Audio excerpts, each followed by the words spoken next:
Bonjour et bienvenue dans ce GDMag dans lequel nous allons vous expliquer comment bien préparer une balade.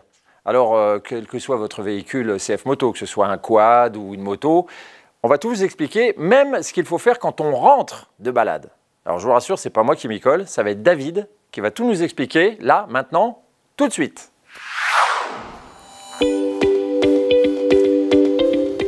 Vous serez d'accord avec moi pour dire qu'une balade en moto ou à quad, il n'y a rien de mieux. Maintenant, pour que ça se passe très bien, il y a quelques vérifications à faire avant le départ.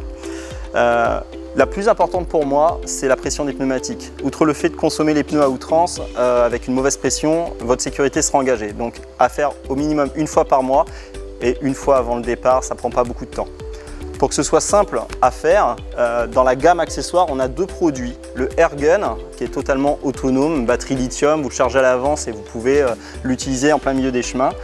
Ou sinon, un produit un peu plus simple, le système Tour, qui fonctionne sur l'allume-cigare. Donc l'allume-cigare est présent sur la MT 650 et sur toute la gamme quad. Ensuite, les niveaux. Différents niveaux à vérifier, donc l'huile moteur, le liquide de refroidissement, les liquides de frein. On va commencer par la moto. J'ôte la selle car le liquide de frein se trouve sous la selle. Le niveau d'huile, c'est une petite lunette sur le côté droit, encore une fois sur cette moto. Vérifiez bien sur votre manuel où se trouve le niveau d'huile et la manière de procéder pour le vérifier. Le liquide de refroidissement sous l'écope avant droite. Liquide de frein avant au guidon. Et liquide de frein arrière, comme je vous l'ai indiqué, sous la selle. Sur les liquides de frein, faites très attention. Un niveau trop bas informe fréquemment que vos plaquettes sont usées. Donc à ce moment-là, par sécurité, rapprochez-vous de votre concessionnaire et faites contrôler vos freins. Sur le quad, à peu près similaire. Donc pareil, je vais lever la selle. Hop. Sur certains quads, le niveau de liquide de frein se trouve sous la selle. Sur celui-ci, ce n'est pas le cas. Vous avez le niveau d'huile qui se trouve ici. Donc là, au contraire de la moto, c'est une jauge. Donc on la dessert, on l'essuie, on la repose juste sur le filetage. On ne la resserre pas et on contrôle son niveau. Sous la face avant, on va retrouver donc cette fois-ci le liquide de frein arrière, le liquide de refroidissement et on en profite, le liquide de frein comme sur la moto se trouve sur le guidon. Autre chose importante à vérifier, tout votre éclairage.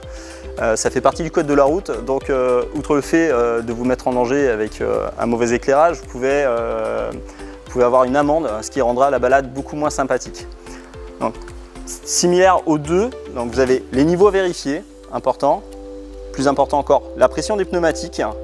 Et pour la moto, la chaîne.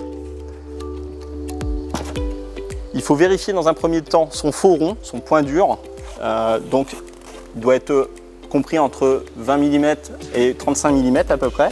Si vous devez le corriger, il faut desserrer l'axe de roue arrière, jouer sur les réglages de chaque côté en respectant bien les petits marquages pour que votre roue soit parfaitement alignée.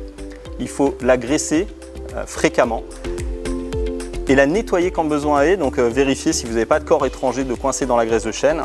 Si vous avez également trop de graisse, il faut la nettoyer. C'est à faire 1 à 2 fois l'année en fonction de votre utilisation. Voilà les vérifications minimum avant de partir en balade pour que vous puissiez profiter pleinement de vos véhicules. Et il ne me reste plus qu'à vous souhaiter une excellente route.